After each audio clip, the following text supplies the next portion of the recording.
దేవరాగం జ్ఞానయోగం వ్యాసపీఠం బహువేదశాస్త్రం బోధామృతహిత శ్రీమన్నారాయణం శివగౌరీ సంభాషిత సకల పురాణం అష్టాక్షరి పంచాక్షరి మంత్రావరణం అఖిల దేవతా సంస్తుతి పారాయణం జయ మంగళకరమీ ప్రవచన శ్రవణం అనుదినము శుభము సుఖము జీవన గమనం దేవరాగం జ్ఞానయోగం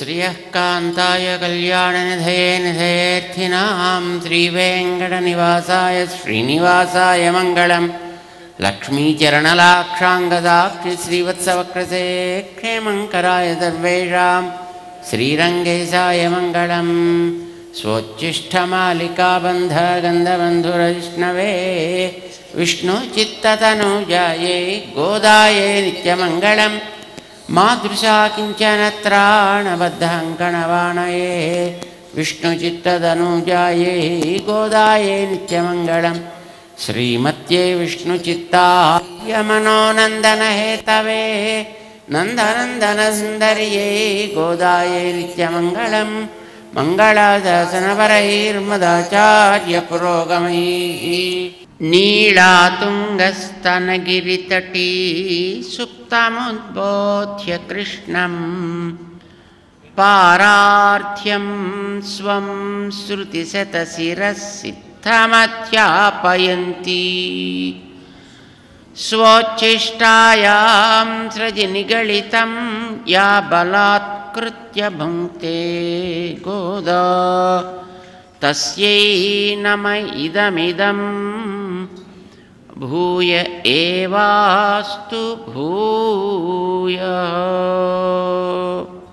జై శ్రీమన్నారాయణ. ప్రియ భగవద్బంధువులారా, గోదా గోష్ఠి అందరూ కలిసి నందగోప భవనానికి చేరి ద్వారపాలకుల్ని భవనపాలకుల్ని ప్రసన్నులని చేసుకుని ఆ తర్వాత లోపలుండేటటువంటి నందగోపుణ్ణి, యశోదమ్మని, కృష్ణుణ్ణి, ఆ తరువాత బలరాముణ్ణి కూడా క్రమంగా మేల్కొల్పడం జరిగింది. 17వ పాసురం దాకా. ఈవేళ 18వ రోజు ధనుర్మాసంలో. ఈ 18వ పాసురం చాలా విలక్షణమైనటువంటి పాసురం. నిన్నను బలరాముణ్ణి మేల్కొల్పిన తరువాత ఆ బలరాముడు రహస్యమేమిటి అనేది చెప్పాడు ఆయన. కృష్ణుడు ఇక్కడ నందగోప భవనంలో ఉన్నారు అనుకుని మీరంతా వచ్చారా? కొంచెం చిన్న పొరపాటు జరిగింది. కృష్ణుడు నిజానికి ఇక్కడ లేడు. ఆయన నిన్న రాత్రి మీ అందరికీ సూచనలు ఇచ్చిన తర్వాత ఆయన ఇక్కడికి రాలేదు. నేరుగా నీలాదేవి భవనానికి చేరాడు ఆయన. కనుక అక్కడికి వెళ్ళి మీరు ఆయనని వెతకండి అని బలరాముడు శ్రీకృష్ణుణ్ణి ఎక్కడ మనం గుర్తించవచ్చును అనే ఒక విశేషాన్ని ఆయన వివరించాడు. సరే, తప్పకుండా అలాగే పెడతామని మన గోదా గోష్ఠి అంతా కూడా అక్కడి నుంచి బయలుదేరి ఈవేళ నీలాదేవి భవనానికి వచ్చి ముందుగా నీలాదేవిని ఒక్కదాన్ని మాత్రమే మేల్కొల్పు. చెప్తారు ఈవేళ. నీలాదేవిని ప్రార్థన చేసి ఆ తర్వాత నీళాభిముఖుడై నీళాతుంగస్తనగిరి తటీసుప్తుడైనటువంటి శ్రీకృష్ణుణ్ణి మేల్కొల్పేటటువంటి ఉద్యమాన్ని సాగిస్తారు. ఈవేళ కేవలం నీలాదేవిని ఒక్కదాన్నే లేపేటటువంటి ఒక అద్భుతమైన పాసురం అన్నమాట. ఈ పాసురం రామానుజుల వారికి చాలా అభిమతమైనటువంటి పాసురము అని చెప్తారన్నమాట. ఈ పాసురాన్ని వారు అనుసంధానం చేసేటప్పుడే వారికి నీలాదేవి సాక్షాత్కరించిందా అన్నట్టుగా వారి గురువుగారైనటువంటి మహాపూర్ణులు అని అంటారు, పెరియనంబి అని వారిని సంప్రదాయంలో పిలుస్తుంటారు. ఆ పెరియనంబి గారి యొక్క చిన్నపిల్ల, 4 ఏండ్ల చిన్నపిల్ల, ఆ సమయంలో వీరు తిరుప్పావై చదువుతూ భిక్షాటనం చేస్తూ ఉంటే వారింటికి ముందరికి వచ్చినప్పుడు వీరు ఈ పాసురం చివర నీ చేతి గాజుల సవ్వడి చెవి సోకేటట్లుగా అమ్మా నువ్వు వచ్చి తలుపు తీయవా అని ప్రార్థన చేసినప్పుడు సరిగ్గా ఆ పిల్ల అదే సమయంలో గడియ తీస్తూ బయటికి వస్తూ ఉండడం రామానుజుల వారు దర్శనం చేసి నీలాదేవే స్వయంగా ఇక్కడ సాక్షాత్కరించింది అని భావన చేసి అక్కడ వారు దాంట్లో తన్మయులయ్యారు అని మనకి చరిత్ర తెలియజేస్తోంది. అంటే రామానుజుల వారికి తిరుప్పావై అంటే చాలా ఇష్టం. ఆ తిరుప్పావైలు కూడా ఈ పాట అంటే మరీ ఇష్టం. ఎందుకనంటే ఇది అమ్మ యొక్క వైభవాన్ని తెలియజేస్తుంది కనుక. సాధారణంగా మనందరికీ తెలుసును, ఒక స్త్రీ ఎప్పుడు మరొక స్త్రీని పొగడదు. కానీ ఆండాళ్ తల్లి నీలాదేవి యొక్క అతిలోక సుందరమైనటువంటి ఆవిడ యొక్క వైభవాన్ని అద్భుతంగా కీర్తించేటటువంటి పాసురం ఈ పాసురం. అంటే అమ్మ యొక్క సౌందర్యం ఎంత గొప్పదో మనం భావించాలి, మనం గుర్తించాలి. అలాంటి సుందరి మనకి భారతంలో ద్రౌపది కనిపిస్తుంది అన్నమాట. ద్రౌపదిని సేవలు అందిస్తూ ఉండేటటువంటి పరిచారికా జనం, ఆవిడికి సేవ చేసేటటువంటి జనులు ఆవిడికి ఆ సేవలు అందిస్తూ ఉండేటప్పుడు అనుకునేవారట వాళ్ళ మనస్సుల్లో పుంభావం మనసా యయుహు అంటారు. అంటే మేము ఆడవాళ్ళం ఎందుకు పుట్టాం, మేము చక్కగా మగవాళ్ళమై పుట్టి ఉంటే బాగుండేది కదా అని అనుకునేవారట ద్రౌపదిని చూచి. అందుకోసమనే నారీమణులలో ద్రౌపది లాంటి అందగత్తె మరి లేదు అని అంటారు. పురుషులలో రామచంద్రుడు అట్లాంటి వాడు అని అంటారన్నమాట. రామచంద్రుణ్ణి చూచినప్పుడు విరాగులైనటువంటి వనవాసులైన మహానుభావులు కూడా వాళ్ళు తమ యొక్క మనస్సులలో మేము స్త్రీలమై ఉంటే ఎంత బాగుండేది అని వాళ్ళంతా కూడా రామచంద్రుణ్ణి చూసి పొంగిపోతూ ఉండేవారు అని చెప్తారు. నీలాదేవి అట్లాంటి సుందరి, అతిలోక సుందరి. ఈవిడింత సుందరి కనుకనే ఈవిడ్ని వివాహం ఆడాలి అనే ఉద్దేశంతో శ్రీకృష్ణుడు అసలు కృష్ణావతారమే దానికోసంటండి. ఆయన గొల్లపిల్లాడు అవ్వడం కూడా అసలు దానికోసమని అని అంటారు. ఎందుకంటే ఈవిడ చాలా గొప్ప ఆవిడ. సీతమ్మని వివాహం ఆడటం కోసం వాళ్ళ నాన్నగారు ఒక ధనస్సుని అక్కడ పణంగా పెట్టి ఎవరి ధనస్సుని ఎక్కబెడతారో వాళ్ళకి మాత్రమే మా అమ్మాయిని ఇస్తాం అని ఎట్లాగైతే ఆయన ప్రకటించాడో అట్లా నీలాదేవిని వివాహం ఆడాలి అని అంటే, ఎందుకంటే బోళ్ళంతమంది ఇంకా వచ్చేస్తూనే ఉండేవారు అన్నమాట. మరి వీళ్ళందరినీ తట్టుకోవాలంటే ఏం చేయాలి అని ఆయన ఆలోచించి మన ఒంగోలు ఎడ్ల లాంటి మృత్యువుల్లా ఉండే ఒక 7 ఎడ్లని ఒక చోట పెట్టి ఎవడైతే ఈ 7 ఎడ్లని బంధించగలుగుతాడో అలాంటి గొల్ల పిల్లాడికి మాత్రమే మా అమ్మాయిని, మళ్ళీ ఎవడు బంధిస్తే వాడికి కాదండి, బంధించగలిగిన గొల్ల పిల్లవాడు ఎవడైనా ఉంటే వాడొచ్చి మా అమ్మాయిని వివాహం చేసుకోవచ్చును అని ప్రకటించాట ఆ మహానుభావుడు. అది చూసిన ఆయన మన స్వామి తాను మామూలు గొల్ల పిల్లవాడు కాదు, 100% గొల్ల పిల్లవాడు అవ్వాలి అని అనుకున్నట్టండి. అంటే నీలాదేవి మీద ఆయనకు ఉండేటటువంటి ప్రేమ అంతటిది అంటారు. అందుకోసమే ఆవిడకి 7 ఎడ్లని పెడితే తాను తన గొల్లతనాన్ని నిజంగా నిరూపించుకోవాలి అని మొత్తానికి స్నానం మానేసి తిరుగుతూ ఆ 7 ఎడ్లు ఉండేటటువంటి ఆ మైదానంలో అక్కడికి వెళ్ళి ఆయన ఒకసారి చూసేటండి. ఇలాగా చూస్తే అక్కడ ఎదురుకుండా నీలాదేవి కూర్చుని కనిపించింది. ఆవిడ గమనిస్తోంది, ఇంకా చాలా జనాలు ఉన్నారు. ఒకసారి ఆవిడ కేసు చూసేట ఆవిడ అన్నట్టుగా నవ్వింది ఆవిడ. అంతే, ఆ నవ్వు కోసమని ఒక్కసారి ఇది పొందకపోతే బతికి ఏమిటి కనుక జన్మకి సార్థకత, చలో ఏదేదో ఏదేదో అక్కడే అవుతుంది అని ఒక్కసారి ఆ 7 ఎడ్లని పట్టి బంధించడానికి దాంట్లోకి దూకాడట.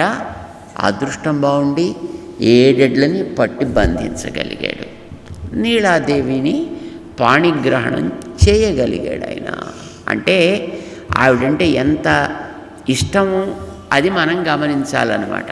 సరే, ఈవిడ్ని పాణిగ్రహణం చేయడం కోసమనే ఆయన 7 ఎడ్లని పట్టి బంధించాడంటే ఈవిడంటే అంత వల్లమాలినటువంటి ప్రేమ అన్నమాట శ్రీకృష్ణుడికి. ఈవిడ అతిలోక సుందరి.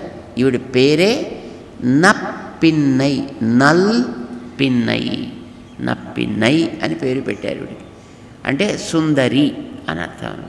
ఆవిడెప్పుడు కూడా అయోనిజ, అలానే పుడుతుంది, యోనిలోంచి కాకుండానే పుడుతుంది కనుక ఈవిడికి పూర్వ స్మృతి ఉంటుంది. తానెవ్వరు, ఎందుకు వచ్చా, ఏం చేస్తున్నా అనేది తెలుస్తుంది.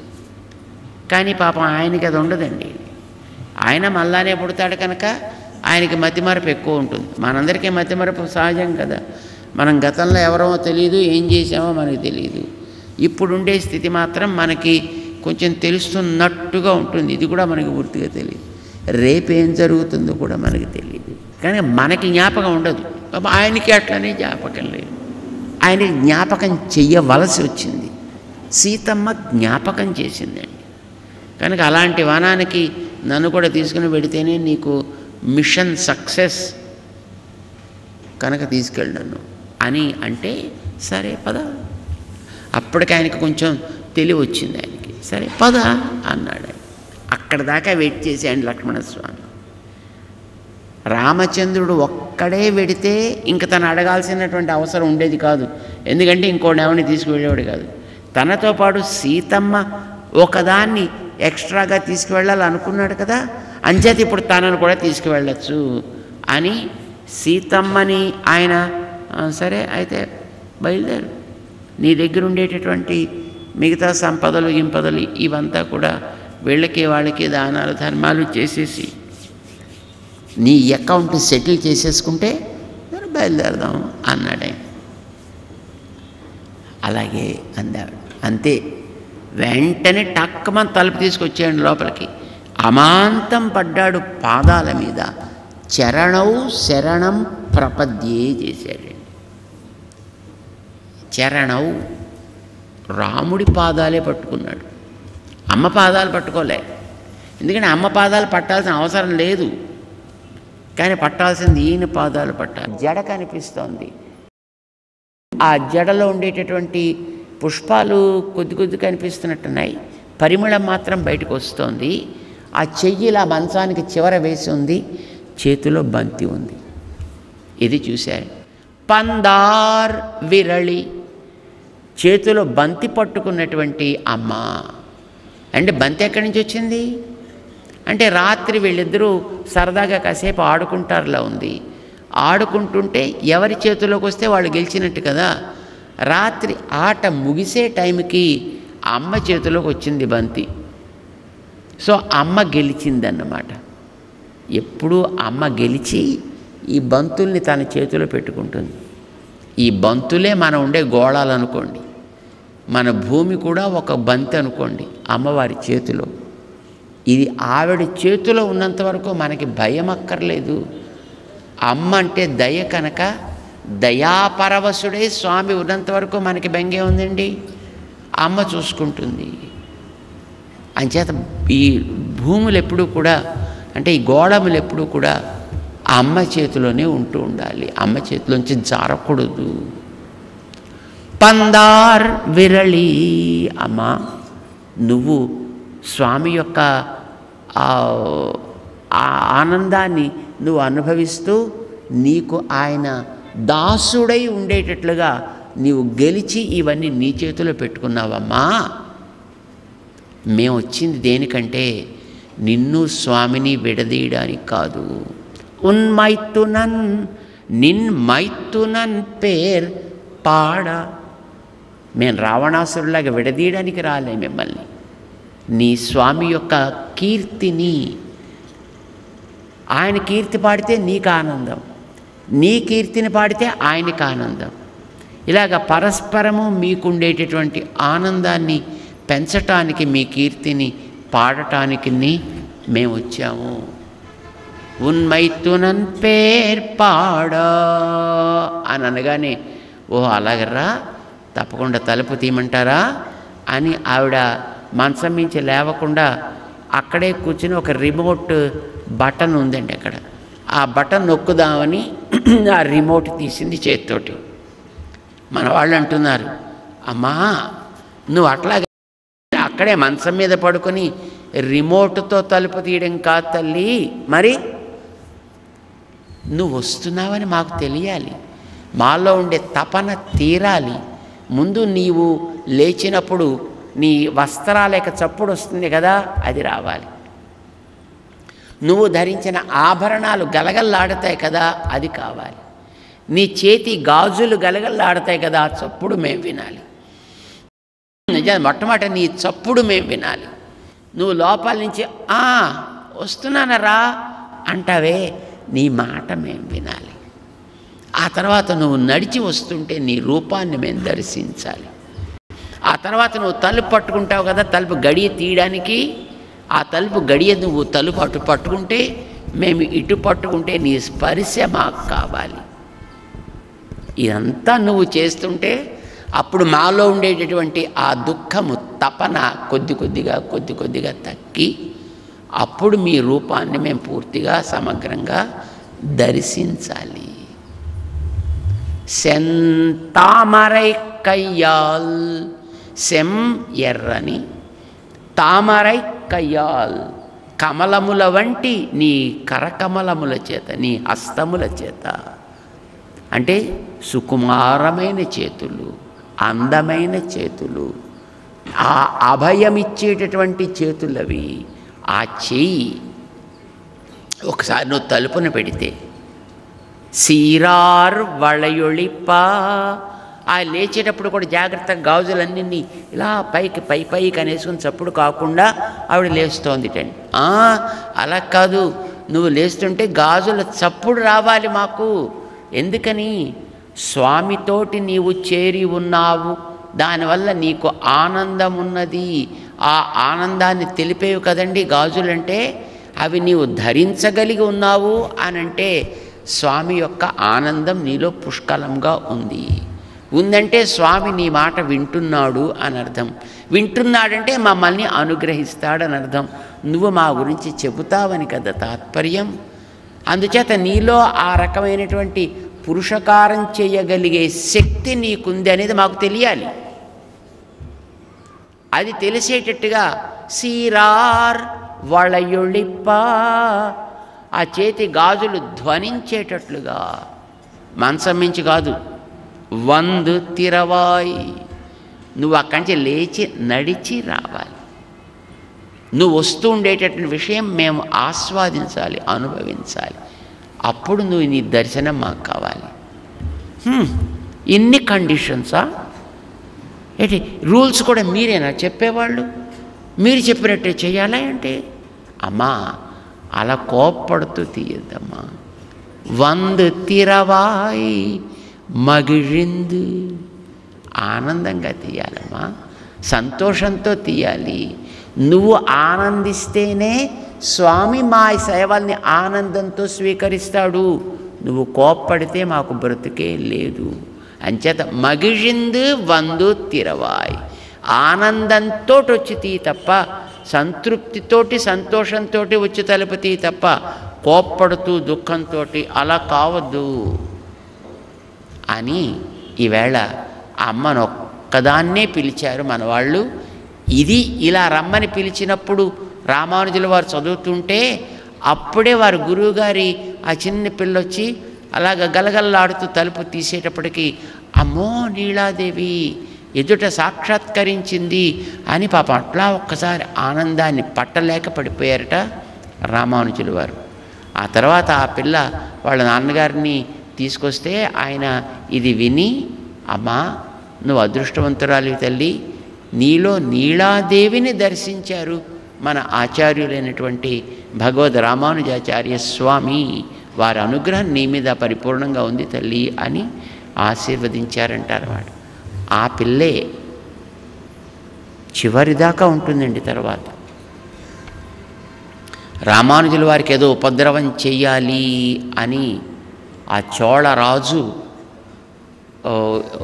రామానుజులను బంధించి తీసుకువెళ్ళాలనుకున్నప్పుడు కూరేసులు రామానుజుల వారిని అక్కడి నుంచి రహస్యంగా బయటికి పంపించేసేసి రామానుజుల వారి వేషం తాము వేసుకుని బయలుదేరితే రామానుజుల వారి యొక్క గురువుగారైన పెరియ నంబి గారు కూడా కూరేశాను ఒకటి వెళ్ళదోయ్ నేను కూడా వస్తా అని కూడా బయలుదేరతారు. వారు బయలుదేరినప్పుడు వారి కుమార్తె ఈ శ్రీ తులసి అత్తుళాయి అని పేరు, ఈవిడ కూడా బయలుదేరుతానండి. కూడా సభలోకి వెళ్ళిన తర్వాత వాడు కూరత్తాళ్ళు వారే కళ్ళు తీసేసుకుంటారు. ఈ పెరియ నంబి గారు ఇలాంటి దుష్టుణ్ణి చూసినటువంటి కళ్ళు ఇంకా మళ్ళీ రామానుజుల వారిని మిగతా ప్రపంచాన్ని మేము చూడము అని వారి కళ్ళు తీసేస్తారు. పాప బాధ పడలేక వారు ప్రాణం కోల్పోతారు. అప్పుడు కూడా ఉండి సంస్కారం ఈ పిల్లే చేసిందండి, ఈ అత్తుళాయి అనేటటువంటి పిల్ల. అంటే అంత ప్రభావితురాలు, అంత జ్ఞాని ఆ తల్లి అన్నమాట. ఆవిడ పేరు అత్తుళాయి, శ్రీ తులసి అని అంటారన్నమాట అండి వారి కుమార్తె.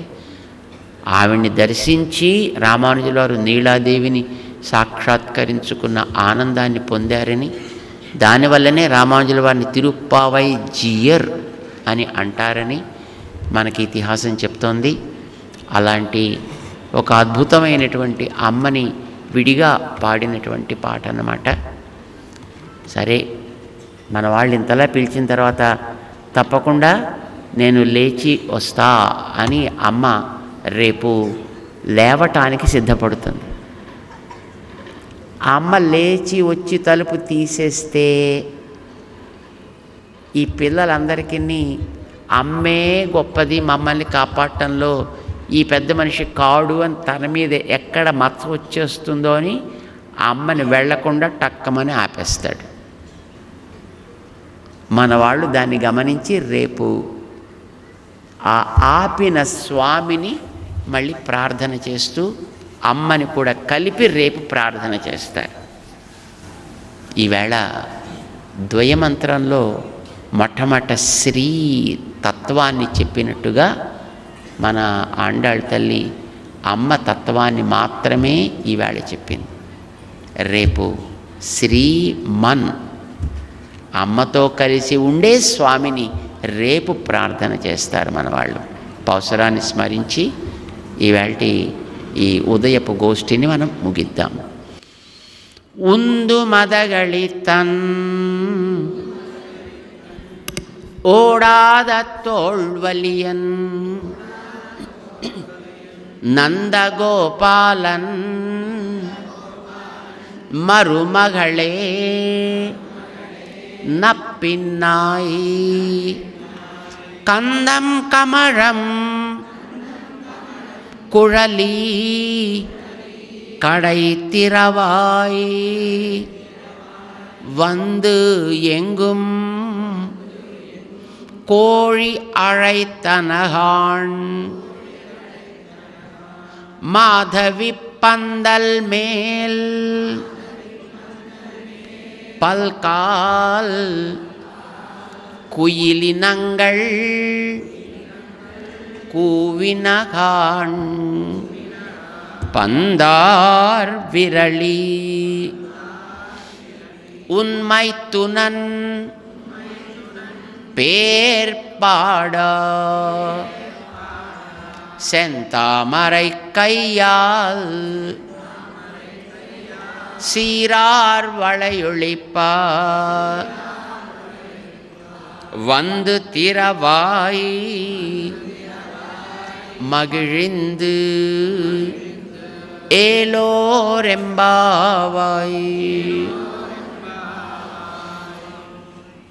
सोच्छिष्टमालिका बंधा गंधबंधुरजिष्णवे विष्णुचित्ततनुजाये गोदाये नित्यमंगलम मादृशा किंचन त्राणबद्धकंकणपाणये विष्णुचित्ततनुजाये गोदाये नित्यमंगलम श्रीमत्यै विष्णुचित्तार्यमनोनन्दनहेतवे नंदनंदन सुंदर्यै गोदायै நித்யமங்கலம். ஆண்டாள் திருவடிகளே சரணம். ஜெய் ஸ்ரீமன்னாராயண்.